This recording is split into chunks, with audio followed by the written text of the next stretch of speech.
Welcome back to the program. You look like one of the Beastie Boys. Are you going to break out Intergalactic in a second? Hey, what's up, guys? Listen, I got a bunch of stuff for you this morning that's really, really important to all of Cougar Nation. First of all, I got to wear the beanie in the office because we're in 2-a-days and you just don't sleep that much, and so you got to keep the office cold so you stay awake, right? Okay. But here's the thing. I jumped on the Zoom call, and I can see myself right now, which is the worst on Zoom calls because you end up staring at yourself the whole time, right? It's really awful. But then I'm like, I got a royal blue beanie on with a navy blue jacket. And so I'm like, isn't this a controversy now? You can't. So I literally got on. I ran to my locker to get the navy, because you can't wear royal. Can you wear royal and navy Kalani together? does that. That's Kalani's look. He goes with Kalani got so much swag. First of all, he's coaching a top 10 ranked football team in the country. He's one of the best dancers on the – I mean, he's swagalicious, so he can wear anything he wants. I just don't know if I can pull it off. No, it's a fair point you bring up because not many people can pull off wearing royal blue with navy.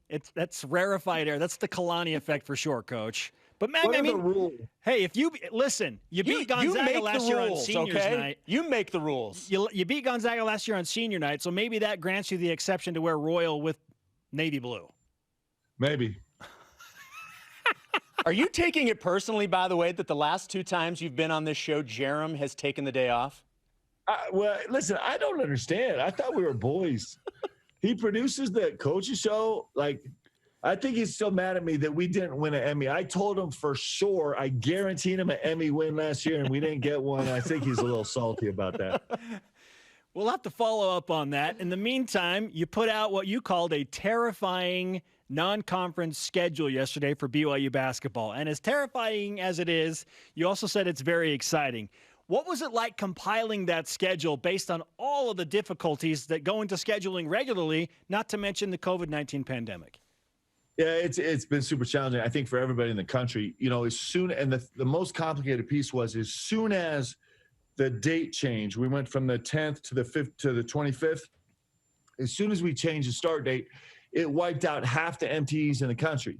And then the NCAA a couple months ago said, nope, we're still going to have the MTE qualifier for 27 games, which essentially means the only way you can play 27 games if you play an MTE. If you don't play an MTE, you only get 25 games, and we all want games, right? So then you have to get an MTE to get in the 27, and then we've watched as all the MTEs in Orlando blew up. So many people had expectations there, and everything's changed. Our MTE, of course, blew up, so we had to find a new one. And so not only was it hard for us to find an MTE, but then you're waiting on the other teams in your schedule to get their MTE done because they have to do that first to make sure they get to 27. So it's just been a big kind of domino effect. I think we're seeing some clearing here. We were super excited to put out the schedule and just have it done. When you look at it, obviously there's some really good opponents on there, but Spencer and I were talking about in the previous segment, the thing that really stands out, and everybody's dealing with this, Coach, because everything is put into a condensed time frame, but the number of games you play in a very short period of time, how difficult is that to prepare for? Well, it's really challenging for us to staff, but my guys are so excited. They're just like, because it means we can't practice. Practice? We're talking about practice? My guys are so hyped. They're so tired of practicing right now. So you know, the one good thing is you get a lot of games and you get to grow through games, and we're really excited about that. What's the most difficult part of working through a schedule where you play 3 games in 5 days and 4 games in 8 with the likes of USC, potentially a UConn in there? Then you take on Utah State in Logan before returning to take on what you said might be the best team you play in the non-conference, Boise State and Provo. Man, Boise State is going to be good. We just look at their roster and like, my goodness. All those teams are really good. I mean, they're all really, really good. I think the biggest challenge is you just don't have the luxury of carrying any emotional baggage over the night after a game. It's like you have to somehow condense all the emotions, victory, defeat, things going smoothly, things going poorly, bodies getting banged up. You have this really limited window kind of that night, post-game night, where you have to wrap up, do an autopsy, completely finish all your post-game stuff, because the very next morning you got to go and you got to be 100% locked in on the next game, emotionally, physically, mentally, and every other way. It's actually a really fun way to approach a basketball season, but it's really challenging because there's so much emotion involved and so much physicality involved in all of these games. Now, we learned that there will be a bubble-type implemented scenario in Connecticut for your multi-team event, or MTE. But the West Coast Conference recently announced that they're not going to play in a bubble. How do you feel about playing conference games not in a bubble scenario when there is concern about all these potential cancellations and postponements of games when you get together for this type of rigorous physical activity? Yeah, there was a lot of discussion. I'm actually really proud of Gloria and the entire kind of WCC commissioner's office, because they've really, really been working on kind of coming up with creative ideas to help us get through a season. And as good as bubble opportunities sounded, there's no way that we can reconstruct the bubble that was done in Orlando for the NBA. We don't have the means to do it exactly that way. And so while, like, for example, a bubble in Las Vegas, maybe the upside is if everything goes perfectly, you have the best chance of getting through the season. You also have an awful chance of the whole thing blowing up because of exposure and the whole thing shutting down. And so maybe a safer middle ground, we'll see. I mean, everybody's guessing, but maybe a safer middle ground is where you're just kind of having everybody roll through this conference season the best they can. We're not all housed in the same building where one exposure could kind of terminate the whole thing, but maybe it's a team loses a couple games here individually rather than the whole conference shutting down. And so I think it's just a calculated risk, but there's a ton of thought that went into it.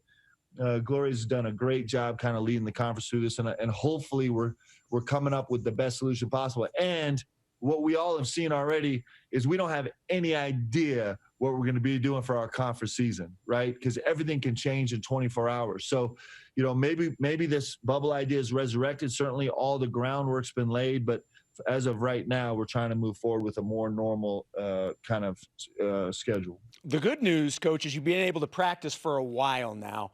How close to game ready do you think this team is? If you needed to play a game tonight, how ready do you think they are? So it's really interesting because sometimes you think about how game ready you are, and that's the overriding concern. And sometimes you think about how much you just cannot survive another practice before you have a game, right? And so we're somewhere in between. We're on this race to try and get to game ready before our guys just say, we are not going on this practice floor one more time. We just finished our third week of two-a-days, so we're all feeling that way a little bit. And that's the beautiful motivation to get to games, whether you're ready or not. So I think we're getting close. We have some veteran leadership on the team. The guys are playing really, really well together. We're kind of getting close to the place where we're excited to just lace it up and turn on the lights and go. The only thing that's scary about that is it's not like we get a game and then we get to evaluate what's going on and kind of fix what was going on in a game. We're just going game, off game, right? And so when we start, we know we have to really be ready and have kind of accounted for a lot of possibilities. BYU basketball head coach Mark Pope with us on a Friday edition of BYU Sports Nation. In terms of health, I know that Wyatt Lowell is touch and go. He's trying to get back and be healthy after dealing with a pretty significant injury. Other than that, how is the health of your overall roster? It's shockingly good. Usually it's hard to make it through these 3 weeks, but the guys have done a great job knocking on wood here. Our performance staff is elite. Coach Eric Shork, our strength and conditioning coach, and Rob Ramos, our trainer, have done an unbelievable job. They kind of lead up our whole performance team. And so the fact that we've made it through training camp relatively unscathed is really exciting. And like you said, Wyatt is really close to coming back. We've had some guys with little nicks, not long-term injuries, and we're hoping to have, really the entire roster back with Wyatt kind of gauging his ability to be physical, for the start of the season. The NBA draft is next week. Yoli obviously is a guy that's in the mix to be drafted. Have you had an opportunity to talk with him? Has he been? What's the buzz around Yoli that you're hearing right now? Well, he's interviewed with, I think, maybe 3 teams shy of every team in the NBA, and multiple teams a second time. And so he has worked really hard, and obviously had unbelievable success to put himself in a position to be in this draft. It's only 60 guys. It's just such a minuscule number, right, from all over the world.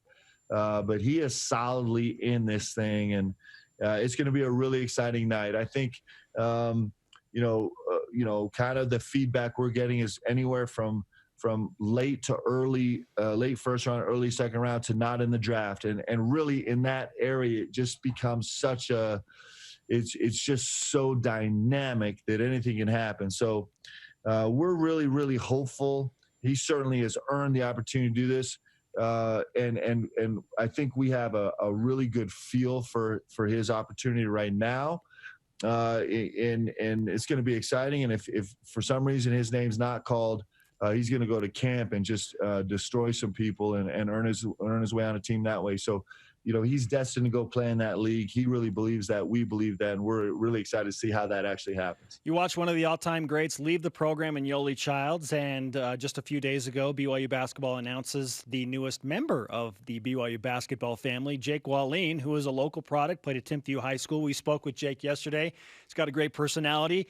Had the hat on backwards, pretty relaxed kid. What's your impression of Jake Wallen, not just as a basketball player, but as a person and what he brings to the program?